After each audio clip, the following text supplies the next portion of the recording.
to the channel. We'll begin shortly. We're just trying to get the stream up and running.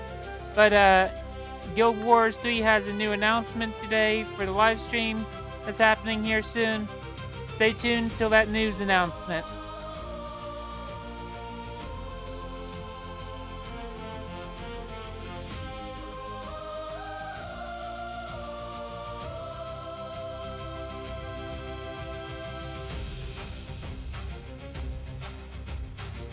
Looks like there's no audio on their side. For some reason, it's just like looping. I'm gonna refresh it real quick, guys.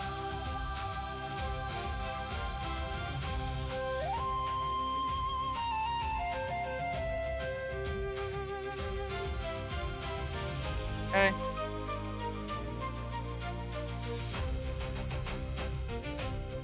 Here we go. Here we go, guys. It's up and running. And it's starting in 1 minute and 30 seconds for the new Guild Wars franchise announcement.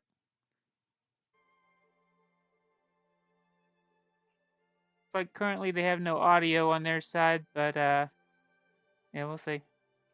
What are y'all looking forward to in this new announcement, guys? They already announced the Guild Wars 3, and they're gonna announce some new news revolving around the Guild Wars franchise today on the stream. Can't wait.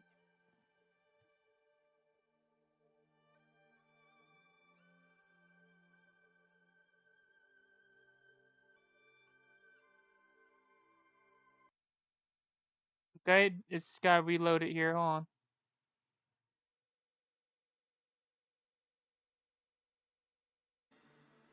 There we go. Is there any audio? There we go. Now we got that. Now they fixed the audio. Okay, good. They fixed that at the last moment. Okay. Guys, here we go. It's the big day again. Another big day of Guild Wars.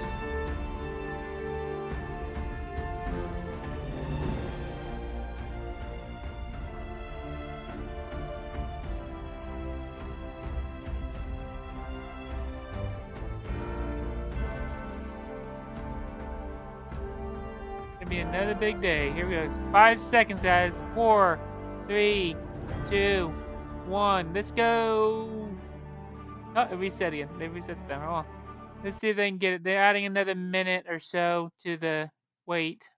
Looks like. We'll see. Looks like they just reset the timer for some reason. There we go. Oh, they got it running. There. Hi, everyone.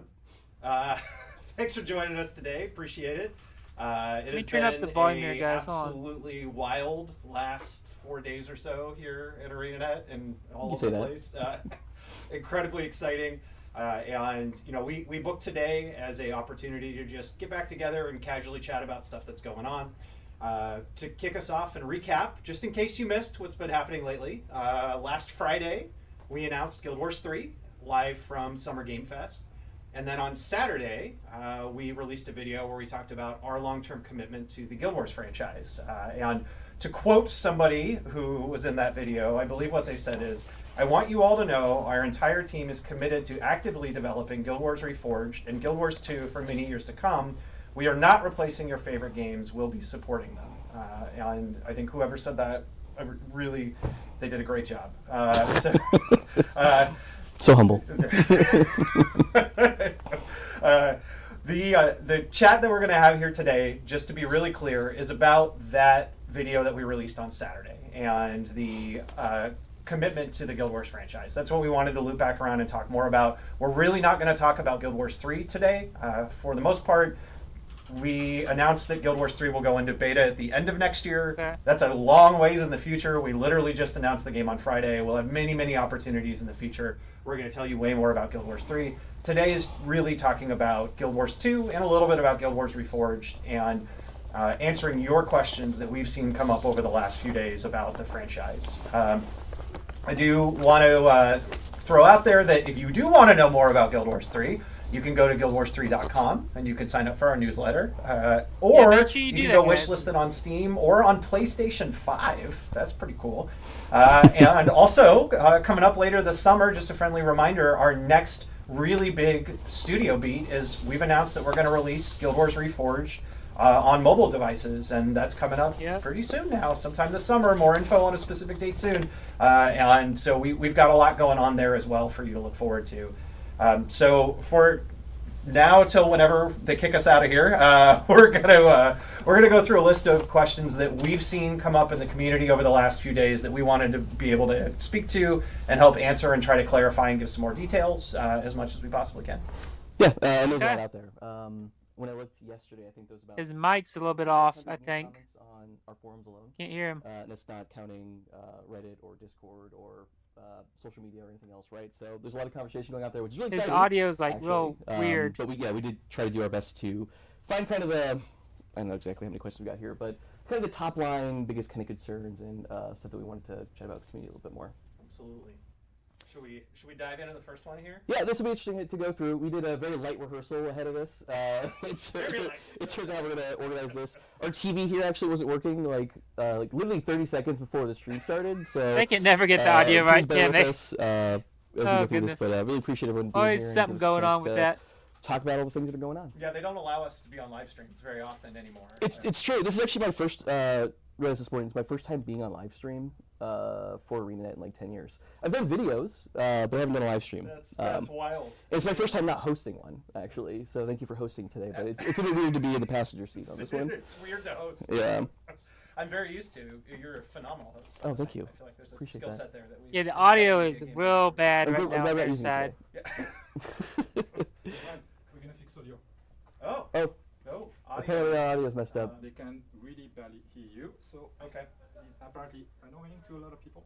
So I'm gonna switch your microphone. Can you move your microphone off your hoodie? They're trying to getting rid of this replace one? the No, microphones. move it off your hoodie. Move it off my hoodie. Where's it? Yeah, your hoodie. It's like Oh, it's God. really, really low. It's not getting This close. is going so Yeah, we need to crazy, hire- guys. So crazy. And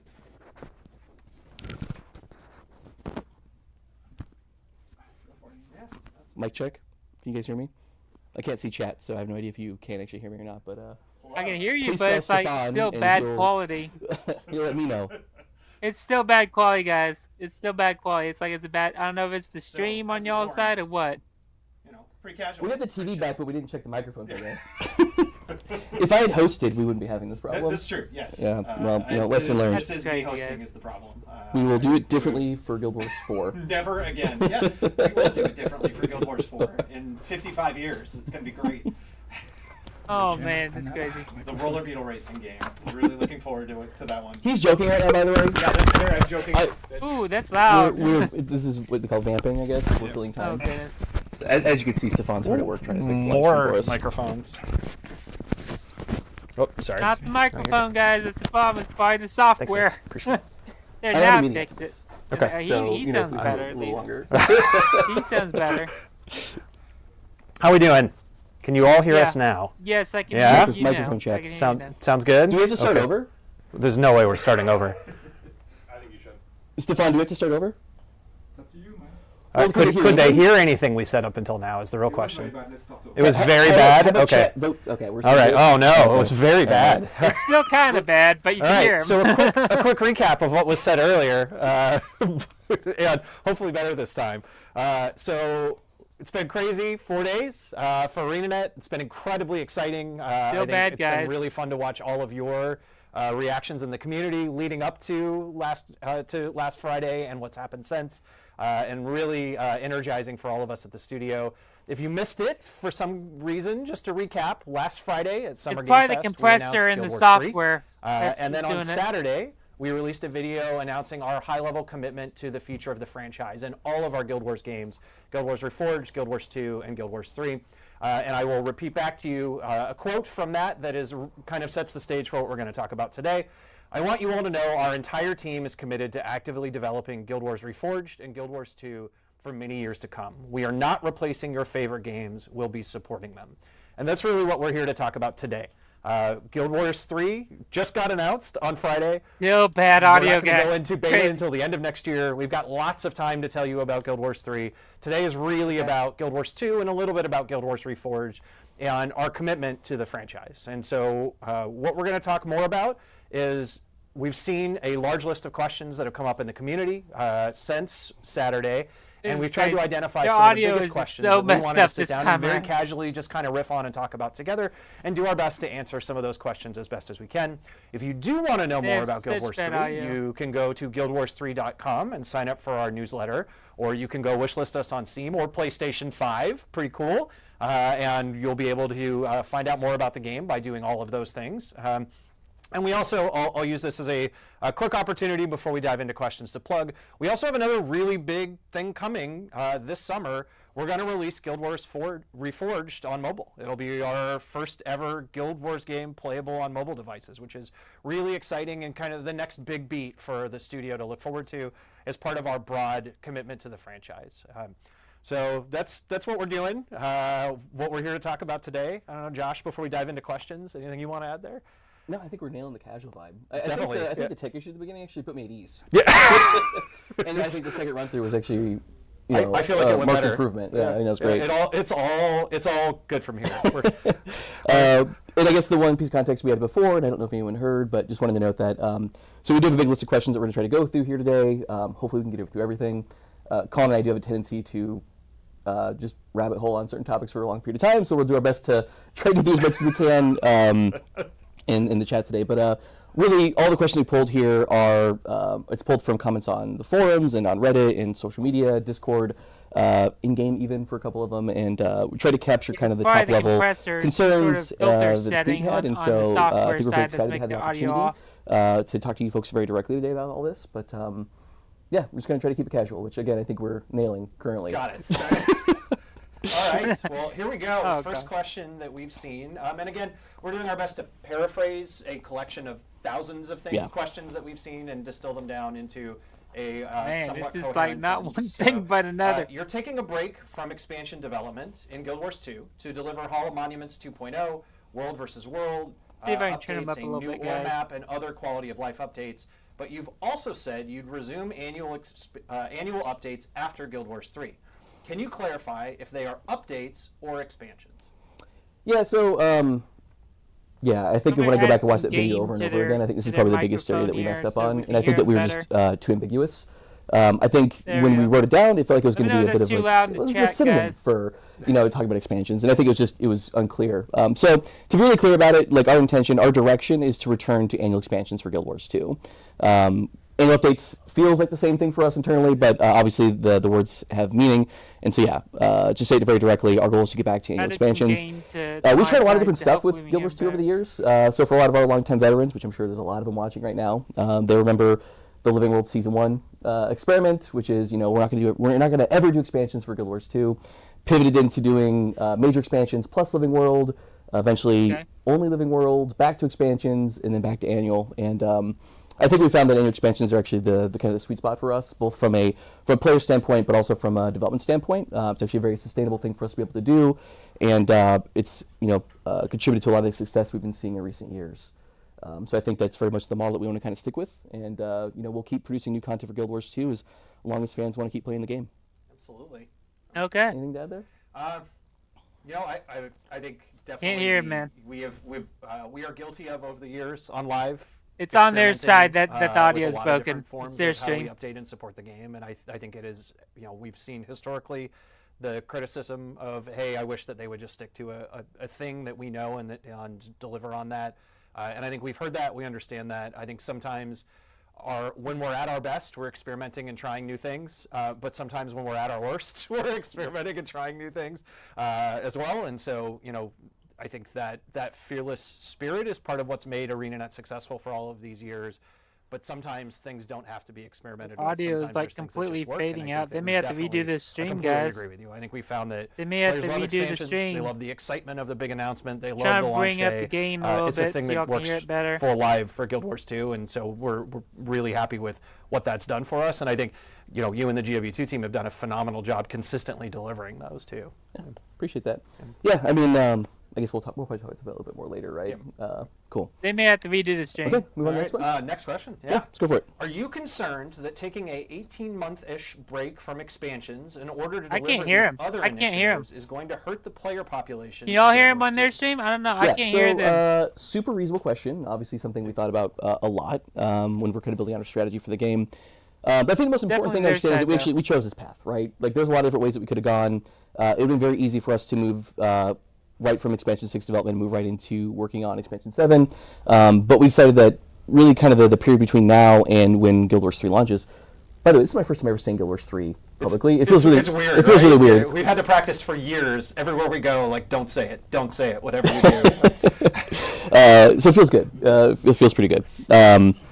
But anyways, there's a really interesting opportunity for us to, use the release of Hollow Monuments, which we're going to start doing later on this year, as an opportunity to kind of go back and revisit the entirety of the game. Terrible, guys. And so, the question of, like, are we worried about this harming engagement?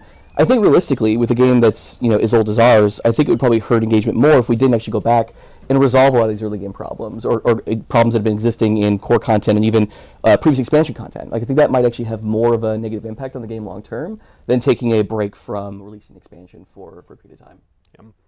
And I think we've seen consistently from many of you, I think the folks in particular watching this video who are among the the most ardent in our community and followed us in many cases for a very long time. We've consistently seen you asking for, over many years, us to take an opportunity to go back and do this. And you're gonna have to redo the stream, guys. It's just, their audio is terrible right now. Can't even hear them. It's been really hard, and I think that we've seen the reaction already in saying this is what we're going to do. A lot of people are really excited that we've listened and that we are going to go do what a lot of the community has been asking for there. Yeah, and I think reading through the questions, a lot of it comes from a place of like no one wants to play the MMO that no one's playing. Right? Yep. Like, that's you're gonna have to redo the entire stream. Right. Yeah. And based on what we saw from the Guild Wars 1 to Guild Wars 2 transition to Hollow Monuments, like, there's going to be so many players coming back to play Guild Wars 2, either for the first time ever, I guess, or players that played the game previously and they're coming back and experiencing it for the first time. And so, am I concerned about there not being players to play with in this period? Like, absolutely not. Yep. In fact, I think that what a lot of it's going to feel like is actually the Return to campaign that we ran with Dragons back in 2021, where effectively it almost felt like, in a way, kind of a re-release of the game, in that, like, players were kind of going from the core game all the way through that into Living World, into Heart of Thorns, and basically the entire community was kind of re-experiencing all the game content for the first time together, and it kind of really felt like release time again. Right? Yeah. And I think it's really kind of the vibe that we're going for in this time frame. My expectation is that millions of players are going to come back to Guild Wars 2 over the next couple of years, and so I think it's really going to be a nice soft landing for them to kind of come back into the game, and I think there's going to be a ton of stuff going on, and I'm pretty excited about it. I mean, it's a really compelling time to invite your friends who might have played before and left over the years or never had a chance to play to say, listen, this is what they're doing, and now is the time to come back and play it. We also feel like with Guild Wars Reforged going to mobile and reinvesting back in Guild Wars Reforged, there's a real opportunity there for people to fall in love with the Guild Wars franchise who have never had an opportunity to see it before. And after they play Reforged, they're going to want to go see other Guild Wars stuff, and they're going to go play Guild Wars 2. And that will play out over many years to come. And to your point, even after Guild Wars 3 releases, Hollow Monuments connecting 2 and 3 together is going to act as a tool to get people who play Guild Wars for the first time with Guild Wars 3 to want to go back and play Guild Wars 2. It's like when they go can't back get and play the that, levels of the audio correct on their new, side. Updated experience that this project I feel bad for the tech well. people. They're probably going to lose their jobs. They can barely hear me. Okay. Take a break, drink a bit, rewind the last question. Drink a bit, we're going to restart it as soon as we can. Calling you something. Okay. I guess we're taking a break. We'll be right back after these commercial messages. Oh. Can you restart the question you were answering? Can we restart the question that we were just answering? So all of the second one? The whole thing? Okay. Well, they're going to get a sense of just... Are we live right now, I'm assuming? We are. Okay. So you're going to really get a sense of how casual we're being, because we're going to probably give you a completely different answer. Absolutely, yeah. Okay. Josh, you've never heard this question before. This is fun. This is. Well, it started fun. It's giving, Okay, so... Are you concerned that taking an 18-month break from expansions in order to deliver these other initiatives is going to hurt the player population of Guild Wars 2? Yeah. So on my second take on this answer, I'm going to say no. I'm not super concerned. And obviously we did think about it a lot. And their audio quality is quite a bit in my job. That's pretty much all I think about, to be honest. Man. But no, I actually feel really good about the phase that we're heading into. Like I mentioned before, the Hall of Monuments campaign that we're going to be running and the release of Guild Wars 3 gives us a really good opportunity to kind of go back and retouch the entirety of the game. And a lot of what we're going to try to do here is going to feel very similar to what we did with the Return to campaign for End of Dragons, where effectively, we basically brought players back through all the core game content into Living World, into every expansion, leading up to the release of EOD. And so it'll be very similar, but this time we're going to add on our 3 more recent expansions and EOD, obviously, into that campaign. And again, this is an opportunity for us to go back and not only bring players back to that content, but also make a bunch of changes and improvements to the content to make it feel a bit more modernized. Love Guild Wars 2, but a lot of the early content, core game content, I'd say even Heart of Thorns to an extent, and maybe a little bit of Path of Fire, definitely shown a little bit of their age over the years, and so I think we're all really excited with the opportunity to kind of go back and touch that content back up again. This is stuff that players have been asking for forever. I think we wish that we could do all these things simultaneously, but unfortunately trade-offs exist in game development, and so just felt like kind of the opportune time for us to address kind of like a lot of those core problems. Yeah, I mean, I really, to your point about people have been asking, for a lot of this for a long time. I think that's a consistent message we've seen from the community for over 10 years now of like, hey, can you carve out time to go back and clean up a bunch of these areas and some of these be it bugs or gameplay audio experiences. levels, so it's all over the place, aren't they? We've never really been in a place where we could make that trade-off and carve out time to go do it. And I think you're right. It's perfect. It's exactly the right time to do it. And I think,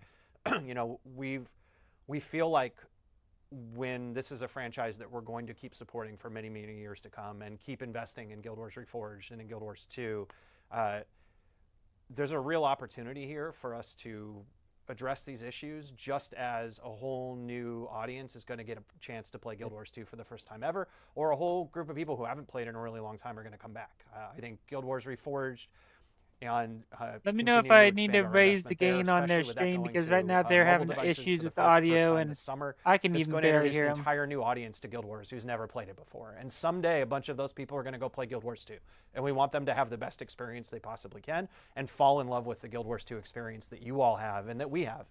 And similarly, someday farther in the future, when Guild Wars 3 releases, you're going to see a whole bunch of people who play Guild Wars 3, and when they have a point where like, well, I'm not sure what I'm going to do next, they're going to look at Hall of Monuments and say, I'm going to go back and play that Guild Wars 2 game and get all the cool stuff in Hall of Monuments. And we want them to have the best experience that they can in GW2 and to fall in love with Guild Wars 2 again at that point too, the way that you all have. And we see this very much as a system that allows that to happen, and we want to have the best experiences we can, and this is the time to do it. Yeah, I agree. And we're going to have a lot more information to share on all this stuff in the coming months and whatnot. Right now our team is just heads down focused on VOE QR3. We want to make sure that we really land that release well and that it feels like a very fitting end to that expansion. I know we gave the example of the Zhaitan fight. I know it's one that you personally, Colin definitely put his thumb on the scale a little bit for us to take on that initiative. I think that we want to take a couple of big swings like that as we're kind of going through and looking at all the expansion content. I know there's encounters in Heart of Thorns and Path of Fire and even other expansions that we'd love to go back and retool in a very similar way. And so I think there's going to be a lot of really exciting stuff, honestly. It's not just going to be all bug fixing. Zhaitan's a great one. Of like, I don't know if we've ever shared this story. Why not? We're here. The tech, the capacity to actually have the tech to do like the moving platforms and some of the stuff that happens in the Zhaitan fight, it didn't come online until like 3 weeks before the game released, 2 weeks before the game released. And so by the time the tech was fully functional, and we were all sweating bullets, like, hey, is this ever even, like, we're going to ship the game and it doesn't even work. And the tech came online just at the very end. And so we basically had, 2 weeks before launch to try to throw together something that made that an experience that would work. Make sure you all I don't think it's the anything stream. Close to what any of us had hoped that I know it would they be. were having some audio issues. I was happy that it a even second ago, functioned by the time the game shipped. And we're pretty terrified right to the last possible minute. And so I think it's going to be really fun. Anything like that in retrospect, it's going to be impossible for the team to ever make it live up to what people in their minds now are imagining it could turn into. Like, we still have to work within the constraints of the model and the animation and the stuff that's in that level. But whatever we can do to make it better is going to be worth it compared to, hey, we just barely got it out the door that it was when the game shipped. I think if we could just reduce the amount of time you spend on a cannon, I think it'd be good. My one ask. It was basically just stand there firing cannons mission. Yeah, and I guess just one last reminder. This is all covered in the video that we put on Saturday, but like, it's not like we're not doing any content this time frame either, right? Like, so choosing to not do an expansion in this time frame allows us to do some other really cool stuff. So the fact that we're going to be adding a new map in Ore, the details of this are going to be really high level. I'm not going to expand on it today. We'll have plenty of time to expand on it in the future. But being able to have a little bit of connective tissue between Guild Wars 2 and Guild Wars 3, I think is really exciting. And so like we're going to be definitely heads down working on that. And then the new War vs. World Borderlands map is another really big initiative that we're taking on, and we're really only able to do that because we're taking a bit of a break from expansion development. And so, there's gonna be a lot of cool stuff that's gonna be going on in this time frame, outside of just the modernization efforts. Yeah. And it's a perfect time to make a brand new character to go through and experience all of those areas as we're updating them along the way too. Yeah. What are you gonna reroll? Yeah. Oh man, that's You're a warrior main, right? I'm an NG main. NG main. Okay. Yeah. Same. I'm a necromancer, man. Sura engineering. Wow. So you heard it here first. Necromancer and Guardian. ArenaNet engineer favoritism. We have never put our hands on the scale for balance, by the way. Ever. Guardian has been dethroned as the favorite. Yeah. At least that's what the internet tells me. You ready for another one? Yeah, let's do it. Why not do expansions and this modernization effort at the same time and in parallel? Yeah, it's a really good question, and I think we might end up getting a little bit of inside baseball here, I guess. Yep. But I think that every developer you talk to, no matter what game they're working on, wishes they could do all the things all the time. Yep. We want expansions to have 8 maps and 20 new elite specs, or well, it's not a round number. 18 elite specs. Engineer will get 2 extras. That's okay. That makes sense. That's fair. Yeah, we would definitely force that to happen. Yeah, for sure. But we all wish that we could do infinite things effectively, right? But like we do have a fixed team size, and we've got the business needs, the business concerns, I guess, that we've got to kind of keep in mind. And so I think the reality is that we could choose to do both, but I think it would mean that we'd probably do things in a fairly underwhelming fashion on both sides. Okay. The content would be either more sparse or would be even further spaced out than it already is, which would certainly have some folks pretty unhappy. And I think that we wouldn't do nearly as good of a job on the quality life stuff as we would want to. Channel. We have been trying to make an effort to carve out watching some this time chaotic stream of ArenaNet's Guild Wars especially when it comes to the new features stream. that we're releasing. Like, how do we take their audio was all over the place at the beginning of the stream, more of a stream. modern design standard. My favorite example of this is Wizard's Vault, right? Which is effectively daily achievement system and a couple other older systems, and kind of repackaging it in a way that feels a bit more modern and is a bit more player friendly, right? So we've taken a couple big swings like that in the context of expansions, but I think that this phase is going to allow us to do that in a much more robust way, because we're not going to have to worry about only doing things for the latest expansion. We can basically touch everything in the game. So yeah, I think it really just comes down to it's just constraints, and so we want to do this right, and just felt like kind of the right time for us to do it. And we wish that we could do all the things all at once, but it's not how things work, unfortunately. Time is a big constraint. People's a big constraint. I'm pretty excited about what we're going to be able to do. Anything you want to add there? I don't think so. Cool. Yeah. All right, want to move on? Yeah, let's do it. Go ahead. You want me to read this one? Yeah, that sounds fun. Okay. Let's do it. Let's put those old hosting skills to work. Oh my gosh, the pressure. We've seen a number of players say that this plan sounds ambitious and exciting. Well, thank you, first of all. I love that feedback. Yeah. I didn't write that. What makes you think that you're going to be able to deliver on it up to the release of Guild Wars 3? I think that's probably among the most consistent pieces of feedback that we've seen across since Saturday is like, this is awesome, but can they deliver? Will they deliver it? And I think the first answer is we already have been, and we have been for years. And I think that that's a really important note for everybody to take into account is, you're all hearing this for the first time on Saturday when we made this announcement, but this message is one that we've been saying internally to the entire ArenaNet team for years, and preparing for this moment for years, and practicing and working this way for years, as Guild Wars 3 has been in development for years, while we've been shipping an expansion for Guild Wars 2 every year across this period of time, and we've partnered with 2 Weeks to start building back up Guild Wars Reforged all at the same time as well. So this isn't a brand new initiative that's suddenly now, yesterday that we all scrambled and tried to figure out how do we do. We've already been doing it. And this is probably getting a little inside baseball, but I think that the way that we structure the studio is also a big part of this, right? Yep. And so, again, this is kind of more about how we develop games here, right? But like, fundamentally, there's a couple different approaches we could take when it comes to staffing and building these various games, right? A lot of these studios lean heavily into the concept of like shared teams or shared service teams, where you've got like a design department that's across all different games, and you're constantly moving folks back and forth as needed.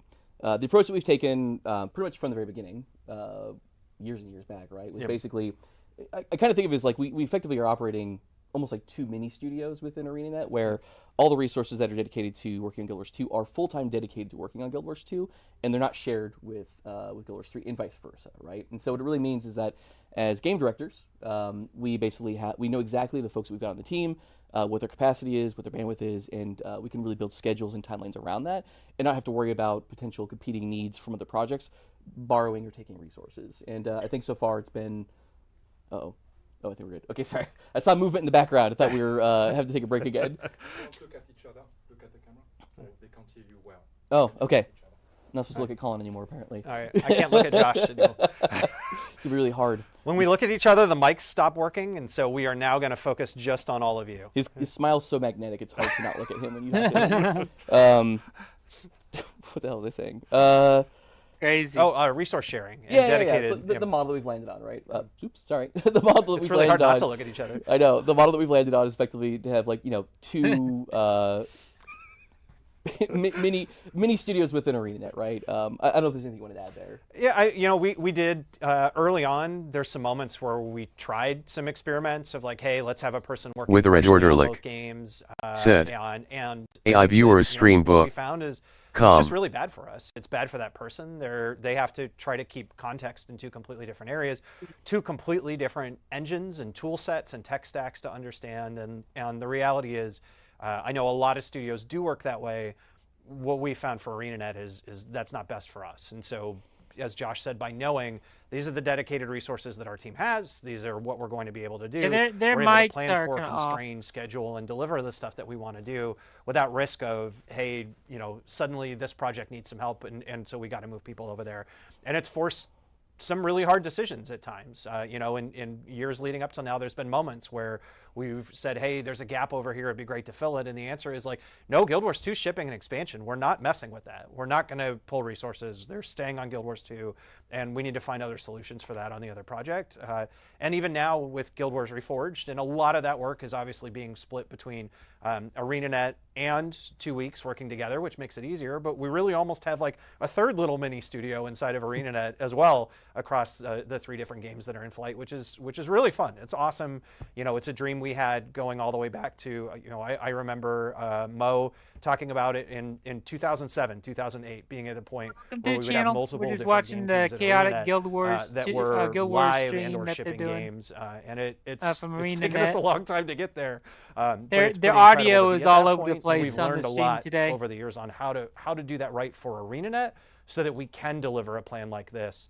And like we said earlier, we have been planning for this. We have already been doing it. And I think the real question, and this is the thing you're all going to have to tell us, is, we know we can deliver on the strategy. Do you like the outcome? So we have the resources to do it. Yes. That is one of the questions people have asked is, do you have the capacity to do it? The answer is yes. But the part that's on us, that comes down to actions, not words, is, do you like the stuff that we're doing? Do you love Guild Wars 3 and the things that it does? And some of you won't. That's okay. You can play Guild Wars 2 and Guild Wars 1. Hopefully enough people do that it's really successful. Do you like the stuff that we're doing in Guild Wars 2 as we do this initiative, and with Guild Wars 1, Guild Wars Reforged? That is the criteria that now we have to go deliver on, but we're not constrained by resources to do it, which is exciting. So I think a thing has dawned on me in this conversation. I think some of the concern that I have heard, I'm making an assumption here.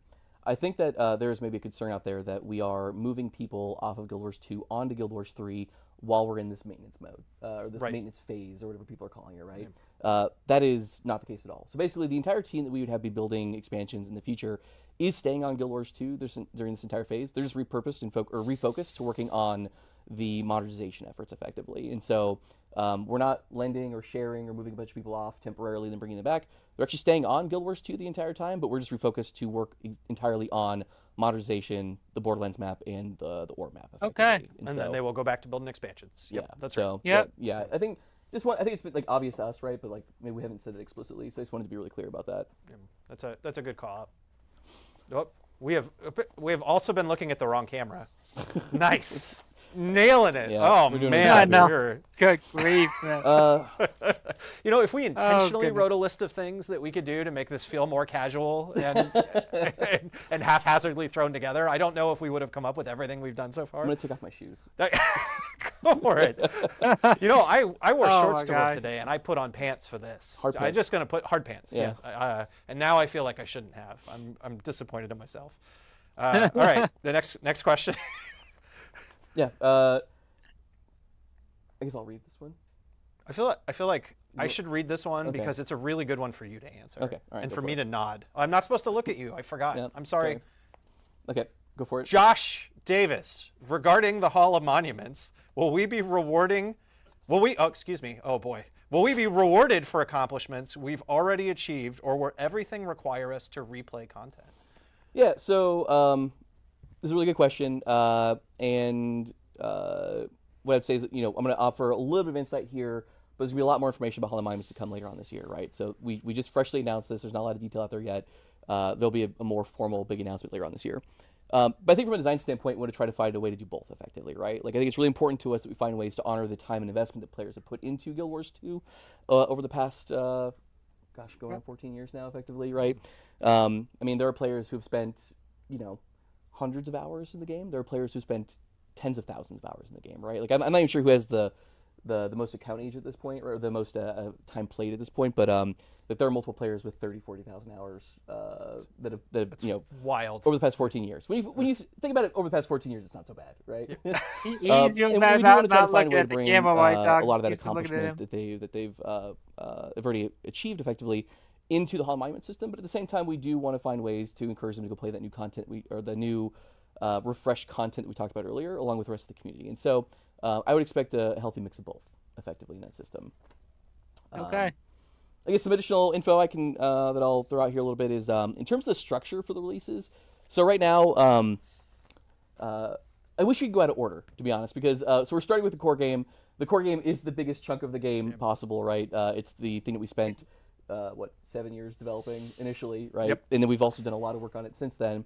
And so I think we could probably spend an entire year just focused on the core game. But unfortunately, just because of how things work and the fact that we're going chronologically, is going to be the first release that we're going to do. We're actually going to break the core game out into 2 releases, though, just to give ourselves a little bit more time.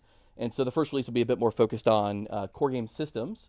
And then the second release will be focused more on core game open world content and story content. And then we'll go into each of our expansions from kind of there on, which will also include all the associated living world releases as well. And those are probably spaced probably about a month and a half to 2 months apart from each other.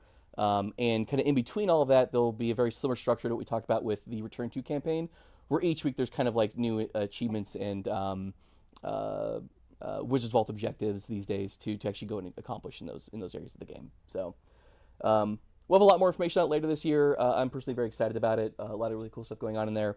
You'll also be able to earn rewards in Guild Wars 2 as well as Guild Wars 3, which I think is pretty exciting as well. And so even if you're not super interested, that's really good that they're doing that. Which I know everyone is. But if you just wanted to earn nothing but Guild Wars 2 rewards, like that's totally an option for you as well. So there's I think a lot of learnings from the original system that we're putting into place for Hall of Monuments 2.0.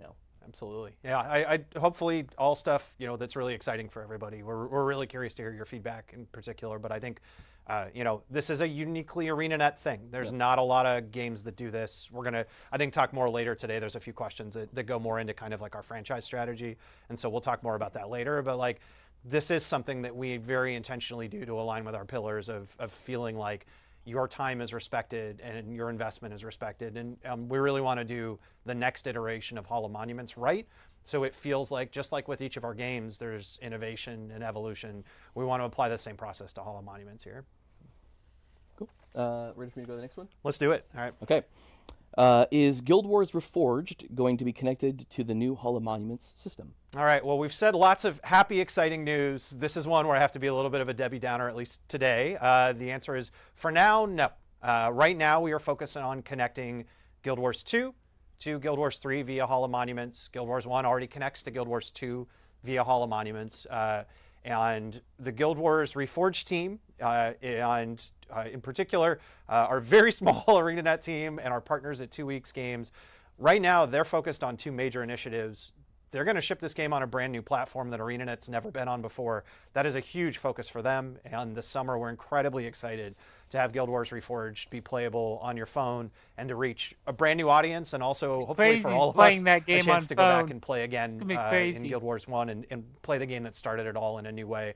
And then, just on Saturday, Steven, our game director for Guild Wars Reforged, also announced they're working on a brand new type of content for Guild Wars Reforged as well, and they're focused on that.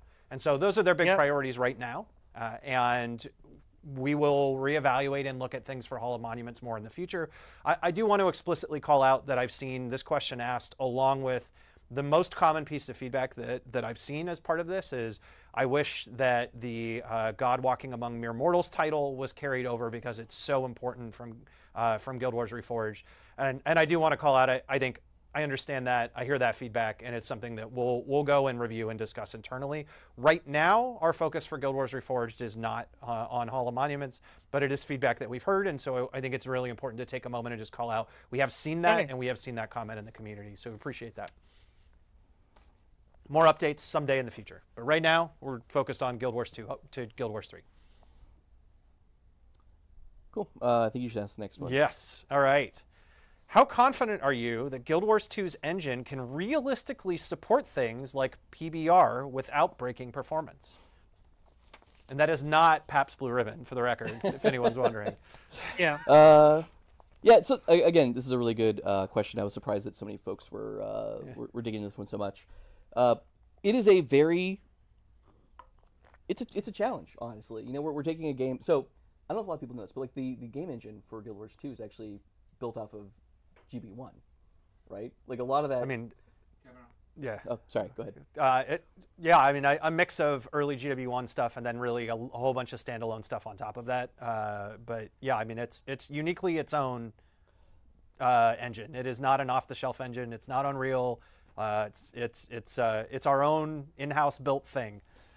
But I guess my appreciate the context. Yeah. I guess my point with a lot of that is like you could still go into our code base now and find code that was written for Guild Wars 1 that's executing right now on live, basically, right? Like a lot of that stuff still exists. And so, the idea of taking a game engine that was originally built for Guild Wars 1 that's been kind of, has evolved over time and trying to do more and more things to modernize it is a really, it's a huge technical challenge, right? The channel guys are just watching the ArenaNet live stream right now. Years to one, implementing DirectX 11. We've got more modern shader technology that we're using now. Improved texture compression. We just recently did a update with launch of VOE for improved shader technology. Oh, okay. And I think we've learned a lot from every single one of these releases. And I think that there's been some things that have gone really well for us and have only been a bonus or a plus to the player experience. And I think there's been some that haven't landed exactly the way we wanted them to, mostly because there are thousands and thousands of hardware configurations out there that's hard for us to replicate internally. But I think it's. I think this is a thing that we have to do for the game. I think that players want to see the game continue to evolve over time and to feel more modern, and they don't want it to feel like a relic of 2012, effectively. Sorry about that, guys. I had to take that call. It is a tough challenge, but I think one that we're very excited to take on. And so, PBR, the PBR upgrade specifically, I think is a really interesting one in that the real technical challenge here is not so much how do we get PBR to work in Guild Wars 2, but it's how do you actually have assets that were built outside of the PBR pipeline, so things that we already got in the game, live alongside assets actually rendered or developed in a PBR pipeline? And how do you make it feel like a cohesive game world experience and not feel like you've got things, well, it's like, well, it's pre, 2026, 2027. That's, that's the old stuff and here's the new stuff. Like, we want it to feel cohesive, right? And so finding a way to do that, I think, is actually the biggest challenge. I think, reading through the comments over the weekend, I think probably the biggest concern is performance. And, what does an upgrade like this mean for the performance for the game long term? So I think the main thing to understand here is that we're actually doing work on both fronts kind of simultaneously, right? So we've got folks that are dedicated to working on client and server perf, and then separately there are folks that are working on improving the fidelity of the game generally.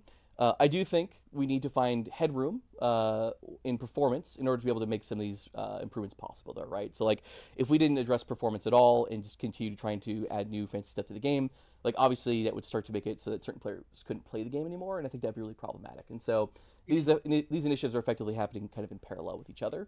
But absolutely, we do have to address the performance problem as well. And it also manifests a lot of different ways, right? When I say performance, there's really kind of two large categories of those things, both of which we're working on. So one is client performance. Client performance is like your frame rate, right? Like, so when you run around in World vs. World or any sort of like large scale populated map, and your frame rate starts to chug, and it feels like your screen's not updating very often, that's client performance, right? And that's a big focus of ours. Then separately, there's server performance, which is, what can feel like lag or latency. If you play World vs. World, I'm going to say a thing that you've all experienced before, which is you push a button, and then you don't see your cast bar go off, right? And like maybe a couple seconds later, it finally executes. That's a different kind of performance problem, but it's still a performance problem, and one that we're very much taking a look at. In fact, this year we actually deployed some brand new monitoring and diagnostic technology to live, very silently. We didn't talk about it or announce it publicly, but it's actually giving us a lot of really great information in terms of ways that we can actually tackle optimization for the game on live, and so a lot of really cool stuff happening on that front right now. Yeah, and I think that this goes back to a theme that we've already talked about today and is worth reinforcing. Of one of the questions that we're seeing coming out of our Saturday Future of the Franchise video is like, hey, is this real? Are they going to stick to this plan? Is this commitment to supporting all three games something that in the future they're going to keep doing? You don't make investments like this into updating the technology on a game like Guild Wars 2 unless the goal is to continue to invest and support the game. Yeah. And I think that we have a strong track record, in particular over the last 5 years, of already doing some things like this and carving out time to do a lot more of it. These are things you do if you want this game to be around, what would you say, 15 more years? At least. At least, Okay. I'd love to, recently we had somebody retire from ArenaNet. It was pretty awesome. It's not a thing that you see happen in the game industry basically ever. I would love to be able to look around and say a bunch more people have retired from ArenaNet someday and are off living their best dreams of being retired and playing Guild Wars all day long while they're retired, and hanging out nice. and watching the game continue to get updated and supported at that point as well. And this stuff is what you do to make that possible. Yeah. Well said. Page 1 of questions. There was one other note I had. This doesn't follow on what you were just saying just now at all. I should have mentioned it earlier, but I think one of the learnings that we took away from some of the recent fidelity upgrades, for example, is that where possible we need to make some of these things optional. And so with the shadow technology specifically, we've been going back and adding a lot more granularity in terms of controls that players have to make sure that if for whatever reason the new settings don't work well for them on their rig or whatever, they still have the ability to kind of fall back into the way that things used to be. And the drop downs we've added aren't the final solution for that problem. Obviously, we want to make sure that everyone can kind of benefit from those changes. But if we do roll a change out and there's any chance that it's impacting players' experience, we want to make sure that players can opt out as much as possible and be able to continue playing the game the way that they were. It's a great learning. Yeah, huh? It makes things harder. Yep. Wonder how long the stream's going to be on their side. Getting pretty lengthy, and maybe that's a candidate for us to take a look at some point. You all tell us on the forums if you think that that's one of the most important things to look at. Duncan's been telling me. Okay. Our UI UX guy. Yeah. All right. Want to move on? Yeah. Here, this is a opportunity. I think one of the things we really like to try to do as much as we can, and hopefully you see this, is when we make mistakes, we own it and talk about what have we learned and how do we move forward. And I think one of the questions that's come up a lot as we start talking about a new Borderlands for World versus World is what went wrong with Desert Borderlands, and how specifically are you going to make sure that you avoid repeating the mistakes that happened with that map as you're making a new Borderlands map for World versus World? Yeah, this is a fun one to talk about. I think the hard part about World vs. World developing for it is that you've got so many different types of players that engage in the game mode very differently, and it is near impossible to implement solutions or changes that I think appeal to everyone. So you've got your roamers and your players that do nothing but PvT. You've got your what's a good way of phrasing this? Players who like to play in large groups, in uncoordinated large group fashion. And you've got folks that like to be very coordinated in a large group. There's just so many different ways to play the game. Oh, you got roamers, right? You've got your scouts. There's all different types of gameplay. And so I think if I was to poll those groups, they'd all feel very differently about why Desert Borderlands wasn't that appealing for them. But what I would say, from my perspective, is it kind of came down to a couple different things. One is it's too big.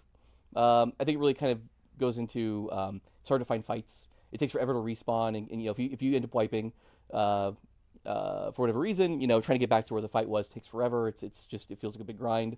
Way too much verticality in the map. And I think we'll talk about that here more in a minute. Kind of the root cause behind all this. But just, you know, for a World vs. World map specifically, just way too much verticality makes it not very fun. Hard to navigate, obviously.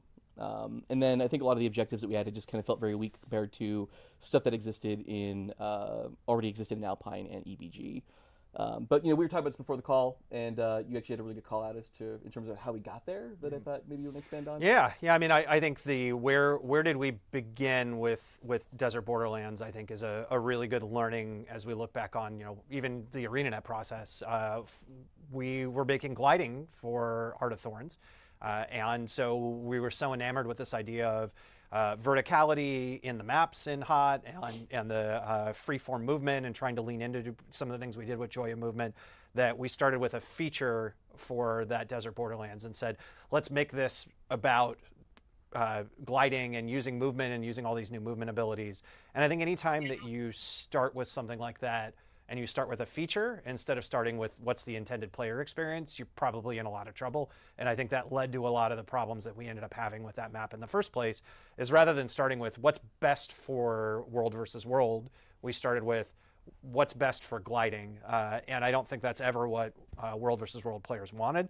And it's a really important lesson that we have to take as we look at the next one that we make is, hey, what's the experience we're trying to create? And as Josh said, it's hard because there's a lot of different experiences people want out of WoW. But still starting with the player experience first and trying to align with that rather than starting with a feature is always just a better approach, and not something we did with that map. Colin just said WoW. That's what we call it internally, or used to call it internally. And in fact, people who join the team now, they're like, "What the heck are you guys saying, WoW?" So he means World versus World. Yes, sorry, he's just old school. Been around too long. Oh goodness gracious. Okay, so all good context, and I think that we made it even worse for ourselves because we basically didn't work alongside the community to validate that the thing that we made was any good or was actually going to meet the player needs. Basically, we built it in isolation, and we showed up one day with an announcement trailer that was like, "Look at this cool thing we made! You're all going to be very excited about it." And it turns out that most players weren't that excited about it, and so I think we learned our lesson there. I think we want to basically do the same thing we did with PvP Rush, the new game mode that we released with Janther Wilds, which is effectively, let's put out the earliest, ugliest version of a map possible, Grey Box State, a prototype effectively. And that way we're mostly focused on the layout and the gameplay, and we've got maximum ability to change these things without, basically losing a bunch of work and time and effort. And then once we lock in on what we want the map to play like, and players agree that this is the right direction for the map, only then do we go, okay, cool, let's actually allow our artists to go and build the final version of the map. How you doing? As long as we're preserving the layout and the gameplay that we all got aligned on. And so, I don't think we have a hard deadline or timeline for how long it's going to take for us to deliver the map. I think this is one of those places where, we don't want to ship something that doesn't really solve the problem or make players happy effectively. And so, but I do anticipate that we'll probably run betas over the course of probably close to a year on live in various forms, right? Some of these will be really early on, and you'll kind of start to see the progress as we kind of go through. But I'm really excited about the opportunity there. This is pretty atypical, I would say, for MMOs or really kind of any sort of live game, right? To bring players in this early. I know that PTRs exist, obviously, but the idea of doing this in a live game, I think, is just what's really compelling. One of the risks of PTRs is that you get a really small slice of your audience that goes and plays it. Yep. Only the folks that are willing to go download an extra 100 gig client and play at very specific times.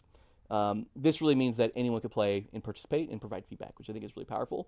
And we run our Elite Specs betas on live too, right? Like we've been doing that for every expansion, and the volume of feedback that we get because everyone can participate is it's huge, right? And if we were to do these on PTRs, I think we'd be only getting a very small number of players that are willing to go through all those hurdles and hoops. And I still think we'd be able to deliver as good content as we do. So I'm excited to take this approach. I think it's fantastic. And, by the time we realized Desert Borderlands was a miss, it was basically done. And it was impossible for us to go back and without a massive investment, to go back and redo it. And so it's really exciting to see this approach. And I think the things that we have done this way have been much better than those that we don't. Involve our community as much as we can. Yeah, I mean, going back to where I started, I think the big challenge here is we do have a lot of players that play the game very differently. Yep. And so trying to find a version of a new Borderlands map that will, I think, appease everybody. It's going to be a tough challenge. Obviously, we've got maps that do it pretty well already, and so I think as long as we, stick close to what we know already, and what players tend to enjoy, I think we'll probably end up in a good spot. Yeah, it's tough. Like I in looking back, there's almost no update we've ever made to World versus World that universally everybody likes. It's very hard to do. There's always a subset of players that it doesn't work for their version of the way that they want the game to work or the way that they play it. And so that is a really hard challenge and a tough thing as we go forward with that. But I think if we get enough excitement. Gosh golly, World vs. World is really hard to develop for. At certain points, I think that we're even a little afraid of the audience, afraid of of breaking things, and I think we had some really hard conversations even just recently about look, we got to try stuff. We got. I know it's really scary to do things, and there's going to be players that don't like the things that we're doing for a variety of reasons, but that doesn't mean that we can't do anything. And so I think just getting a lot more comfortable with trying stuff, and then being comfortable with turning things off or rewinding those changes if they don't actually achieve the goals that we have. And so I think it's given us a little bit more confidence in over the past year or so. And I think there's some great examples of that. I think like the stuff that the team has done with fashion templates is a great example of hey, we released it. Feedback wasn't what we wanted it to be, and we sat down and said, here's what we're going to do to address it. Here's a roadmap of how we're going to do that, and then we've systemically, point by point, gone through and updated. I think that's us at our best. Obviously shipping something that a subset of people are upset about is not us at our best, but when we do, owning it, talking about it, laying out a roadmap and addressing it. And so hopefully, if we do miss on some things through this process, we'll do the same thing then too. Yeah, absolutely. All right. I'm going to ask the next one. Yeah. Because I think you can actually talk about some of the core game design stuff a little bit. And after just answering questions for the stream or whatever. So how do you ensure that Guild Wars 2 maps, metas, and welcome older to the content channel. remain populated? You were just watching the ArenaNet stream right now. No, I guess the first one is it's part of our strategy, and we talked about this a little bit earlier. Is we anticipate millions of players to come play Guild Wars 2, either coming back who haven't played in a long time, or players who play Guild Wars Reforged or play Guild Wars 3 and fall in love and want to go play Guild Wars 2. All of those things are a big part of our strategy, and we believe will play a role in helping make sure that the game is always populated. Hall of Monuments in the future serves a similar purpose as well, of having players come back so that it's always populated. Can I jump in real quick? Go ahead. This is a good spot, actually, if you don't mind. Yeah. Just jump off and talk about some of the recent stuff in the announcement, if you don't mind. No, please. So you just talked about seeing a lot of players come back to the game. Yeah. I just wanted to mention, this is already happening, actually. And so since the announcement on Friday, we've actually seen a 40% increase in the number of daily active users playing Guild Wars 2. The game was already doing incredibly well. I know that players follow our financial reports very closely and are commenting always on how much money we're making and whatnot. And so that things are going pretty well for us right now. And we're seeing a 40% increase in our daily active users, which is pretty fantastic. Week over week, we saw a 45% increase in concurrency in the live game, which is amazing and wild. I always had hopes that the announcement would be a positive overall impact to the game. Obviously, we assume things would be positive, but has absolutely exceeded my expectations on that front. I think the other big one too. Two other stats I'd love to share. One is, and hopefully I don't get hit like a marketing team sniper. We're talking about this. No one behind the camera is running at you yet. So far, good. Two other really cool stats. It was Saturday, I believe. We had our single best day for new player acquisitions. The highest number of new players joining the game for the very first time on Saturday since our initial launch on Steam back in 2022. That's which incredible. Is crazy. Yeah. And then the last really cool one. So we'd actually set a bit of a record with VOE in terms of the number of players coming back to Guild Wars 2 who hadn't played the game in a year or more. So players that had lapsed out of the game, that had moved on and taken a break for whatever reason. We set a record with VOE in terms of the number of players coming back to the game, which is great. We absolutely crushed that on I think it was on Saturday, almost 2x the record that we had set with VOE. And again, these are players who hadn't played the game over a year, coming back to Tyria, coming back to Guild Wars 2 for the first time in again over a year. Early signals are very strong. Love what we're seeing right now, and I think a lot of this just kind of really gives us a lot of confidence that the strategy we've got, and looking to give players a bit of a soft landing as we get into the Hall of Monuments phase, I think is feeling very validated right now. Yeah, I'm really looking forward to that Hall of Monuments for Guild Wars 2 and Guild Wars 3. Yeah, I mean, that speaks to the answer to this question is how are these areas going to be full of players? Well, right, this is what we're doing, and they are showing up, and tons of people are coming back. I think also, if you look at the technology that Guild Wars 2 is built on, a lot of it is set up to support a broad array of players. I think the mega server system in particular, if you look at traditional MMOs, when you create a new character, you then sign up for what world you're going to play on. And the world you play on determines the number of players that you can play with and see in the world. And eventually that server, that world, as populations decline, there's less and less people to play with. And they have to merge servers together or close servers so that population is constantly being managed. Guild Wars 2 doesn't work that way. We use a system under the hood called mega servers that basically creates as many or as few copies of a map as is needed based on the number of players who are currently online, which allows us to constantly make it feel like and have it be that the world is populated around you with tons of players.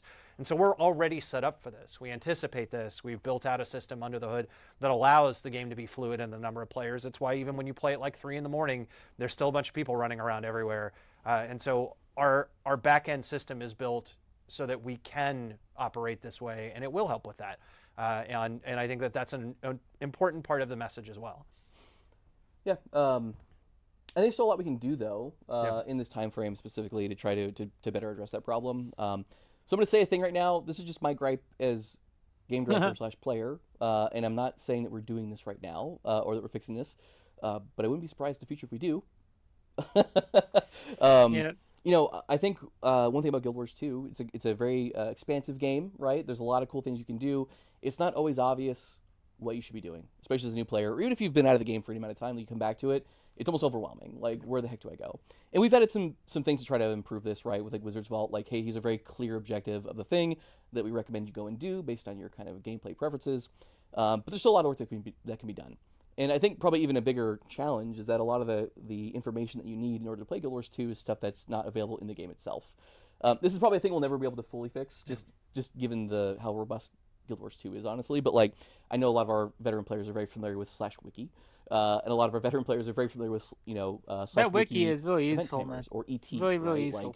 Like, event timers or events just generally, world bosses, whatever. Like some of the most like staple content in Guild Wars 2. It's our bread and butter, and there's really no way to know that it's happening in game unless you just happen to know because you're a veteran, you've been around, or you go to the Wikipedia. And so I think finding ways to surface more of that information inside the game client is going to be one of the big opportunities ahead of us. Just making sure that players really understand all the options that are available to them at any moment in time, effectively. Yeah, and I imagine, in the long-term roadmap, as time goes on further and further, some of the stuff that your team is going to do and adjust is going to be based on what's going on in the game. And so if there are more things we need to do someday, many years down the road, to help make it easier for players to play together or to account for the current population, those are the types of things that we would do, because the intent is to keep the game running for as long as we possibly can, basically as long as any of you want to play it. And, all these years later, 21 years later, Guild Wars 1 is still running as Guild Wars Crazy, Reforged. guys. Crazy, guys. Still running. Same thing for Guild Wars 2. There'll have to be some updates at some point to adjust to whatever's going on in the game at that point. And hopefully there's just so many people playing it that the updates you need to be doing are dealing with the overwhelming population. And how do you handle all of those players? Yep. I'm not saying that you should go on the forums and complain about event timers not being visible in the game. But if you do, I mean, that's okay. Just don't say that I said to go do that. Don't put my name in the post. Thank you. Okay. Okay. Yeah. Move on? Yeah, let's do it. Okay. I think this one's for you, so Okay. I will ask this one. Oh, by the way, Stefan, how are we doing on time? I feel like we're in a bit of a vortex over here. It's been an hour. It's been an hour. Well, I think we've got a couple more that we came prepared for, so you just want to keep rolling? And Sure. We'll Yeah, whenever? let's roll. Okay. Yeah. Sorry for not keeping it to an hour. We'll do this over here. This is the first. There's no. I can't see a clock. No, I have no. It's Crazy. we're winging it. We're in a void. We're in the Yeah. mists. We have no concept of time, place, anything. Yep. People are enjoying the content. Oh, good. Good. Oh, that's nice. Welcome to our fractal. What's Colin is E. Okay. Okay. Is mobile a long-term focus or an experiment, like prior Guild Wars 1 updates? Yeah, this is a really good question. We've seen come up a lot in the last few days, and I think the most important message there is Guild Wars Reforged is the focus. And what we said on Saturday is that we are planning to support all of our games for years to come. And mobile is not a focus. Mobile is a platform that you can play Guild Wars Reforged on. And so, yes, absolutely. You know what would be amazing, guys, is if they actually released Guild Wars 2 on mobile. That'd be crazy. Guild Wars Reforged into more players' hands and that'd be to crazy. hopefully That would create be crazy. millions and millions more Guild Wars fans around the world who want to play all of our Guild Wars games, including Guild Wars Reforged. And for all of us who love Guild Wars Reforged, another way that we can play that game someday. when we're on the bus or when we're out and about, a different way that we can connect with Guild Wars. So is mobile a continuing focus? I would say, sure, yeah, but the more important message is that Reforged is the focus, and that's where we're going.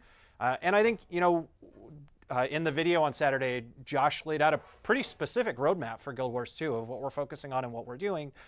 And Steven's roadmap is less specific for Guild Wars Reforged intentionally. Because we are focused right now on the next 2 beats, working with our co-dev partner 2 weeks. We're focused on releasing on mobile. And then we've announced that we're going to do a new type of update. And those are the next 2 big things on the calendar for Guild Wars Reforged.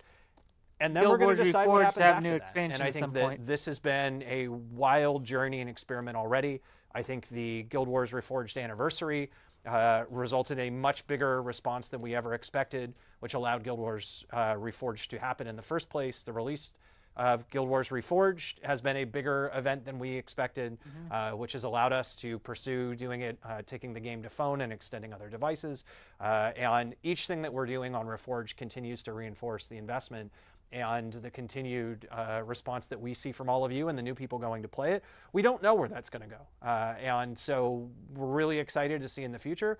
But certainly, yes, we're going to continue to support Guild Wars Reforged. And now, very soon, you'll also be able to play it on a phone. That is the very direct answer to that question. Crazy, crazy, crazy.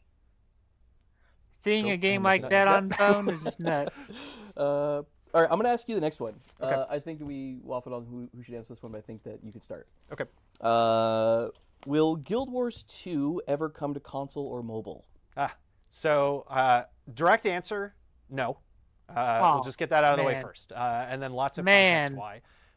So historically, I'll start with the backstory here.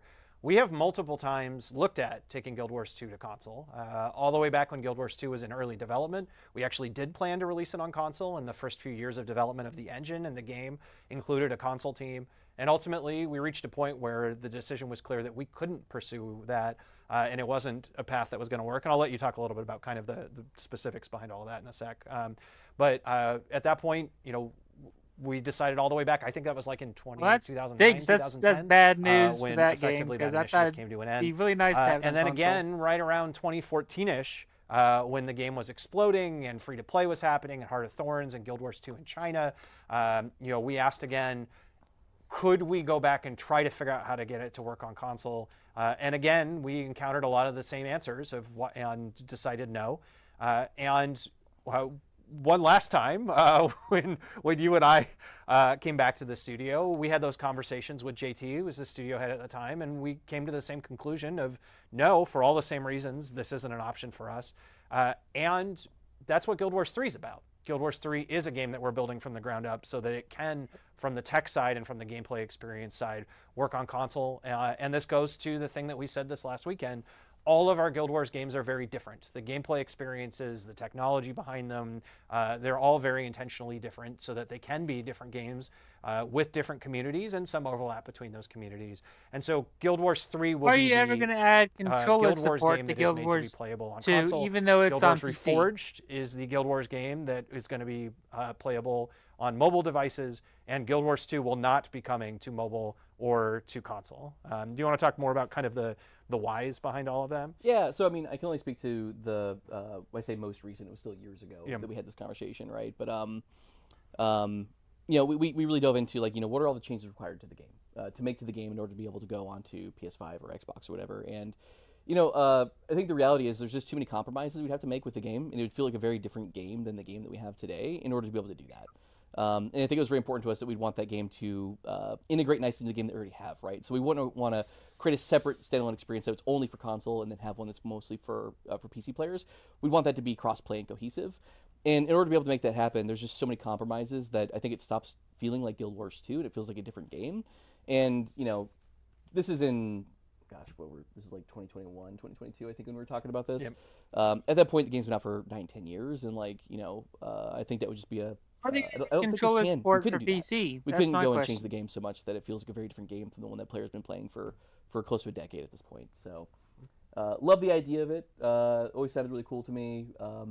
But I think that Colin's right that in order to do a game really well on console, you've kind of got to build it from the start with that in mind. Yeah. And with Guild Wars 3 already in development, it felt like that is our place to do that and to have that experience. And I think if you certainly some of you will probably say, well, other games have MMOs even years after launch have moved on to console. And each of them is their own unique experience, which with their own unique engine and tech stack. And for us, for our engine, for our tech stack, for our game and the gameplay experience, when you add up everything that's involved, it doesn't make sense for us. It has made sense for other games and other studios, and that's awesome. And we love to see more MMOs doing really well on as many devices as possible and as many consoles as possible. Honestly, a lot of the fire that forged Guild Wars 2 was lots of MMOs in development all at once, and awesome competition constantly pushing us to do better. And so we'd love to see as many MMOs on as many devices as we can, but that's just not something that you're going to see from Guild Wars 2. On Guild Wars 3 will be the console MMO game. Guild Wars Reforged will be the mobile MMO game at ArenaNet, and we don't plan to make any changes there for Guild Wars 2. And also, I just think the idea of players managing their inventory with a controller just feels like punishment. Oh man! Honestly, can you imagine? That answers my question right there. They're not adding controller support for Guild Wars 2. That sucks. I don't think we can subject players to that. That sucks. Okay, well it's okay. I'm used to mouse and keyboard anyways on that game. Okay, so I think the next question is for you again. So I will read it for you. All right. What they could do is like an Elder Scrolls Online thing where they have two different UIs for controller and mouse and keyboard. But... the timeline. And what does this look like in the future? So why 3 different games across 3 different timelines? And in particular, I think why 3 different games is maybe the most important question. And first, to wax poetic for a minute, the way that we make games at ArenaNet is we start by looking at, during the era of time that we're making our game, what are the player problems, what are the limitations, what are the challenges with the MMO genre at the time, and how do we solve for those? And so back when we made Guild Wars 1 and released that in 2005, we were solving for the problems of what we saw as that era of MMO experience. We tried to call it a cooperative RPG, CORPG, and not an MMO, but everyone ignored us and immediately informed us that we'd really shipped an MMO. And so we've just kind of abandoned trying to call it that, and we accepted that everyone says it was an MMO. It's a very unique kind of MMO, but an MMO nonetheless. And then Guild Wars 2 came out in a different era and tried to solve for the problems and challenges and limitations of MMOs in the timeline when it was in development and released in 2012. And now that we're making a new game, it is another era of MMOs. And I think, in particular, most MMO fans are still playing the same MMOs from 10 years ago. And there hasn't been very many new ones across that period of time. And many of those new MMOs have been more of kind of retreads of older ideas or older game systems. There hasn't been a ton of unique innovation. There's been some, which is awesome to see. We love people making MMOs. We cheer like crazy for all of them to be successful. But there hasn't been a lot in the last decade plus. And so it feels like the right time for us to make another Guild Wars game that solves for different problems. So I think that's why are we making another one now, is because we feel like the industry, the genre, and ArenaNet is ready for it, and Guild Wars is ready for it. It's been 19 years since we announced a new game at ArenaNet. 19. Let that sink in for a minute. Shoot. That feels like a reasonable wait and a reasonable pause. That is for a us long to time. announce a new one. So that's the why are we making another Guild Wars game, is because we feel like the genre and ArenaNet and Guild Wars are all ready for it. Why do we want to have 3 different MMOs we support at the same time? Is because we feel like they're all very different types of games, and as a result, they can be appealing to very different types of gamers. And we know at its core there will be some overlap. And our hope will be that there's a lot of overlap of people who just love Guild Wars and want to play all 3 games and continue to do so far into the future. That would be the perfect situation for ArenaNet. But we really want to provide 3 uniquely distinct MMO experiences and different types of games to attract different types of gamers, different types of MMO fans. For Guild Wars 2, one of the things we said is if you hate MMOs, you should go play this game too. And I think, a very similar concept applied to Guild Wars 1 in its timeline. It was a very different type of MMO. And Guild Wars 3 as well has a bunch of new and big ideas that we'll talk about far into the future that are also things that we hope both are really exciting to people who love the MMO genre, but also bring an entirely new fan base into the MMO genre for Guild Wars 3 as well, and allows it to stand on its own. And I think there's something really exciting, compelling about 3 different MMOs all in the Guild Wars franchise running at the same time, in the same way that so many other game franchises have games in different genres or different types, or now even in the MMO space. I mean, I think if you look at what World of Warcraft has done, there's World of Warcraft and there's Classic, and now, in another potential Classic Plus coming. Those are 3 different MMOs running simultaneously in the same game. They aren't even that different, and it's successful for Blizzard. I think if you look at EverQuest, you got EverQuest 1 and EverQuest 2, and EverQuest 1 is on like expansion 27 or something now, which is incredible, and it's awesome to see. And I think Final Fantasy is another great example of how many Final Fantasies have there been, and even different versions of 7 now. And they've got multiple MMOs in the Final Fantasy space that are successful. There's a lot of examples across the industry of this approach being successful in the same way it's been successful for us, for Guild Wars 1 and for Guild Wars 2. And so we see an opportunity here to carve out another type of Guild Wars within the MMO space for players to play. And I think our strategy of connecting those experiences together is part of what makes ArenaNet and Guild Wars unique.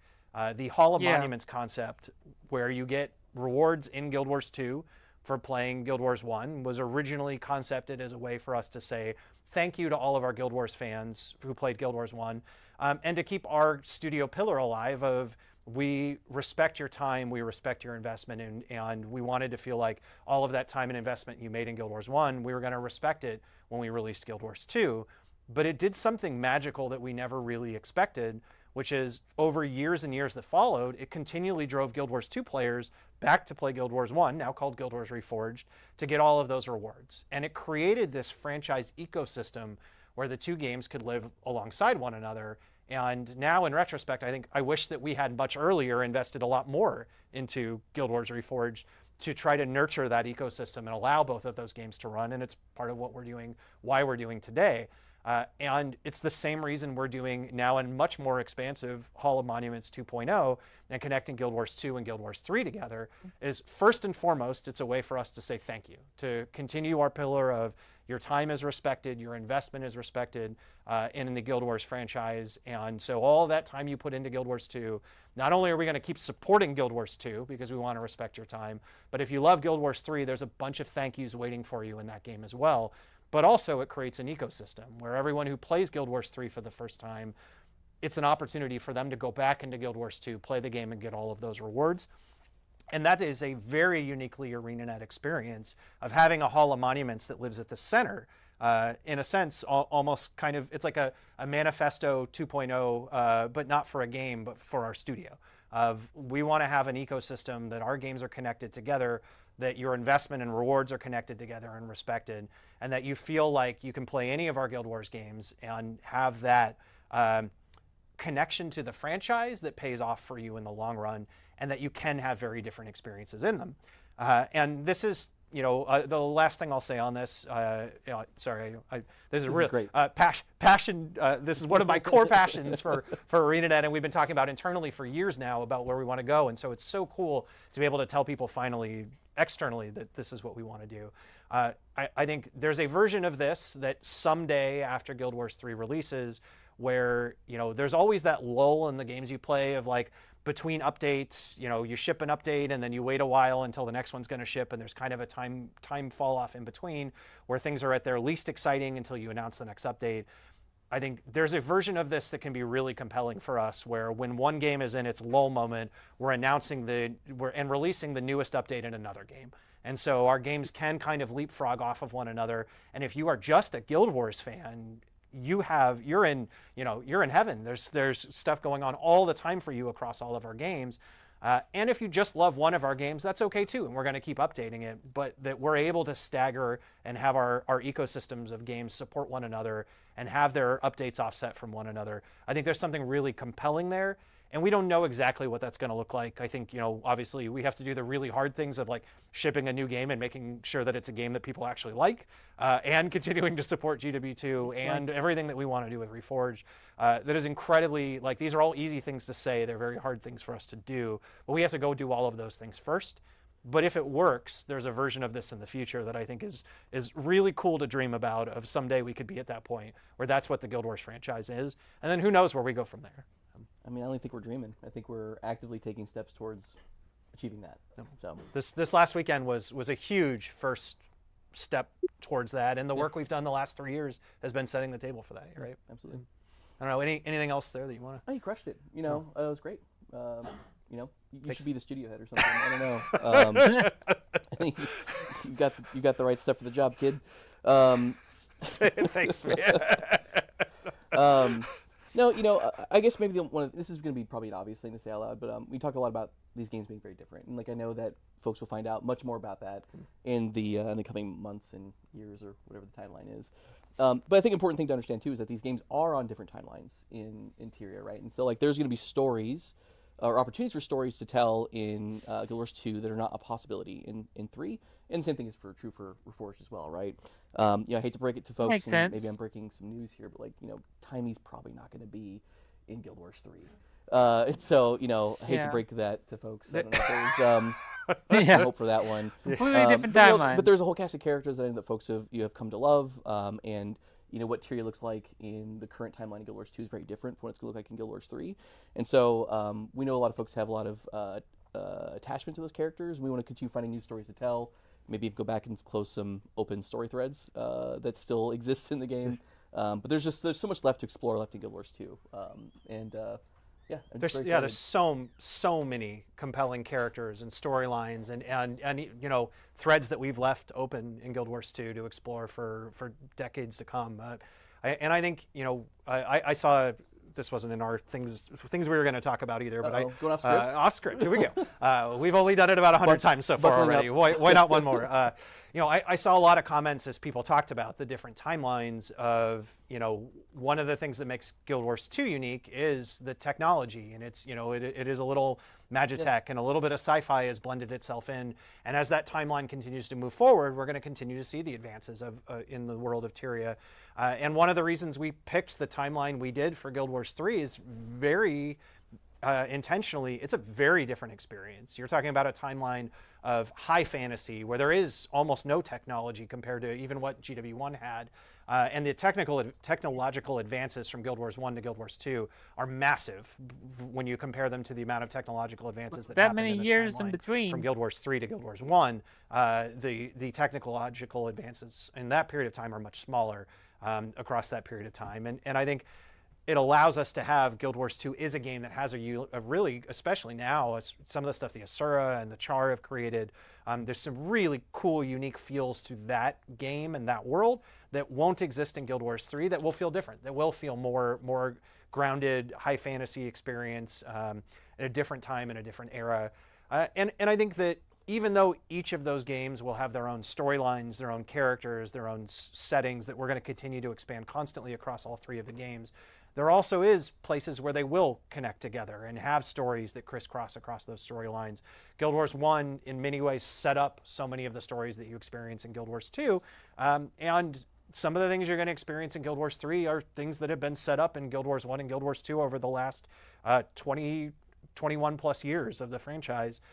And who knows in the future how some of those stories, there may be things that happen in the different games that have connections to stories that have happened in the other games in ways that we think are really cool and have been really fun to watch people speculate all weekend long. The lore videos and even the timeline, and me misspeaking on the timeline in an interview the other day. Whoops. All of that stuff has created a huge amount of speculation and discussion. And that's the point. That's part of the joy of this, is allowing these mysteries. I think that's one of the great things about the Guild Wars franchise, is we leave enough mysteries and question marks and stories for people to explore and theorize and make fan videos on and debate. And we don't want to stop that. We want to keep having more of those while answering some of those questions that then open new ones. And you're going to see a lot of that both in the coming years and far into the future as well. Go. It's fun to think about everything ahead of us. All right, we're done with that question. Well, speaking of the future, I think our last question. This is a good one for you, Josh. What does Guild Wars 2 look like 5 to 10 years from now? Yeah, that's a good question. This is a great question. You know, I think I forgot what I said in the video exactly, so I'm going to paraphrase here a little bit. But I think we feel a lot of responsibility in ensuring that Guild Wars 2 remains a place that people feel comfortable calling their home. A place that they feel comfortable returning to and spending all of their time or as little time as they want to in the game. And so like that ultimately is our goal. But like how do you do that, right? Like how do you make sure that people feel like their time's being valued, that they're getting enough from the experience? Well, we got to keep delivering, obviously, right? And so a couple years from now, we'll be multiple additional expansions will have launched by then. Hopefully, we've made some pretty good headway on our modernization. Just to be clear, you said a couple of years from now, multiple expansions would have shipped. Oh, sorry, 5 to 10 years from now, we'll have many. Just to make sure everybody is clear, that's not happening in the next 2 years. So. Oh my gosh. That'd be crazy. Should I start over? No, you're good. In the next 5 to 10 years, there'll be more expansions. Hello, welcome to the channel. Looking out, we're just watching the ArenaNet stream right now. I think hopefully a lot of the modernization efforts. I gotta find a better word than modernization. That's a really hard one to say. A lot. It does sound really close to monetization also, which is not the message. That is not it. Yeah. Okay, we'll workshop that one. We don't really have a term for it. The Reforged. Well, that's taken. Oh yeah. I don't know. We'll come up. We'll get some. Yeah, the marketing team on it to help us out. But yeah, anyways, like I'm hoping that we see a lot of great improvements in the modernization work that we're going to be doing, which I'm again personally very excited about. Mm-hmm. Hopefully, a lot of the work that we're doing under the hood will be in terms of like fidelity and optimization and whatnot will be very visible and present in the new content we're developing. That'd be pretty nice. But like I said, there's just so many places to explore still that we want to go to in Tyria. So many different storylines and stories to be told. Some new ones that we will manufacture, but I think also closing the loop on a lot of open threads that have been in the game for many years now. So I think in a lot of ways, hopefully it feels very similar to it does right now, right? Like we're kind of already doing the thing that we want to be doing. We're just taking a bit of a break to move and focus on different things right now. But we're gonna get back at it here very shortly. Actually, expansions take a while to develop, so we'll actually be starting development on it next year. But you won't hear about it until after the release of Guild Wars 3. But again, hopefully it feels very similar to what it does right now. And I think that's what people want. That's perfect. More of what they love, which is what you love about Guild Wars 2. We want to just keep giving you more of that. Okay. Well, I think that hits everything. The fun thing about this is we can't see chat. Yeah. I have no idea how this is going. Yeah. Well, guys, bombed historically at this point. Okay. Do some ending comments on this and see what you think of it. Obviously, we'd love to hear more feedback on what you folks are thinking about. This isn't going to be the last time we're communicating about any of this. This is in some ways the very start of a long campaign, especially for Guild Wars 3. Absolutely. And so, as you folks have thoughts and feedback, one, if it's about the game itself, there's a new forum that we've launched. You should go drop your comments there and complain about Event Timer specifically. But if you've got other thoughts and feedback, obviously we're going to be watching the forums and Discord, and I'm sure we'll get a recap on how chat's been going. Very excited and looking forward to that. And we've got our official Discord now. Great place to go to discuss all of this and theorycraft together for years in the future. And as Josh said, we have our new forum threads where you can call out specifically what do you want to see improved in GW2? And Josh said it earlier. Please don't write Josh said we should do this. They already answered my question in this stream. But you can go in there basically, and I think controller support and console support is a shutdown for Guild Wars 2. And any of the expansions, please put those in there. Sucks, we really appreciate it. Cause and I think you said it earlier. There were literally thousands of questions across this weekend. And so if we didn't cover one of the ones that you thought was most important, we did our best to pick out the ones that we thought were most impactful that we could talk about right now. I think also we didn't want to pick ones that we would just basically say we can't say anything about that right now. And so know that, as Josh said, we'll keep updating and talking more in the future. You're going to be hearing from a lot more from ArenaNet in the future as we talk about 3 games now. We've got a lot of big stuff coming here even very soon. Actually, this just dawned on me. I do want to add that, I know it's been a little uncomfortable. And they just love dragging stuff on, don't they? I think obviously now it's probably pretty clear as to why that was the case. It was hard to talk about our future within the context of what Guild Wars 3 is. And so, obviously that's not how we want to operate, and it's not how we've been operating in recent years. We've been trying to be very transparent, providing very long-term roadmaps, what we're doing with the product. That's definitely what we're getting back to. It was just a bit of a weird period to be in with the announcement looming there, and so hopefully that explains why things were kind of going the way they were. But now that that's out in the open, I think it allows us to be a bit more free, and hopefully as evidenced by today's live stream. Yeah, right? Yeah. So, I think it's part of why we announced Guild Wars 3 now too, is so that we could make sure before the final update for this Guild Wars 2 expansion completes, that we could tell all of you where we're going and what's going on. I think that was really important to us, is to maintain that transparency and that long-term vision for everybody of where's the franchise going, where is the game going, and we didn't want you to get to the last update for VOE and look around and go, well, now what's coming next? We wanted to answer that question before we got there, and so we you know where we're headed, and now we can talk more about GW2 as well. Though we've got a huge update coming for Guild Wars Reforged, coming out on mobile devices this summer. We've got that's going to be interesting to see the Guild Wars QR 1 game on mobile. QR. It's going to be crazy. Actually, I know QA is I never thought I'd see the day. It'll be our biggest QR Never so thought far, I'd see so the we're day. very excited about that one. By the end of the year, we've got our new Hall of Monuments 2.0 will have its first release. Very exciting there. And Cool, then we've at got the end tons of the more year, news that's for good. Guild Wars 3 that you'll hear as time goes on too. So there's a heck of a lot going on with the Guild Wars franchise right now. It is a really, really exciting time, I hope, for all of you as it is for us. And Josh said it earlier, and I think it bears repeating. We all have the same goals. We want to see the franchise and the games that you love really healthy, with lots of people playing them, and they're continually being updated. And we know that's what all of you want out of the games. That's the same thing that we want to have happen with all of our games. And hopefully that this plan and the path that we're on ensures that happens. Certainly 4 days in, the results are pretty spectacular, but we know that we got a long ways to go and a lot of beats ahead of us. But we really appreciate everyone's support.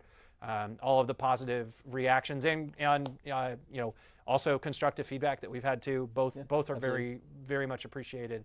And it'd be really fun if 15 years from now we're back here having conversations about where the franchise is as a result of everything that we talked about today.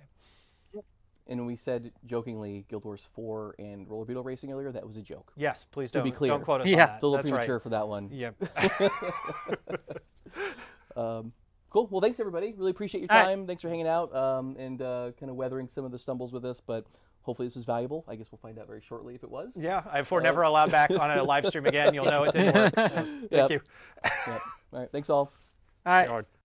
Now we are going to talk about the future of the franchise and what they've announced in that thing there. So basically, it looks like controller support and console support for Guild Wars 2 is no longer a thing. Like it's not. I've never been a thing apparently, and it's very disappointing to see that they're not going to at least do controller support for PC even.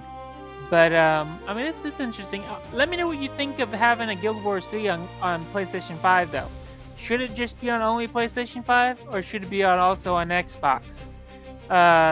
Also, let me know what you think of the changes they're making in the game, and how they're still going to be supporting Guild Wars 2 and Guild Wars Reforged, plus Guild Wars 3 all simultaneously at once. So, yeah, let me know of that. And see y'all guys in the next video.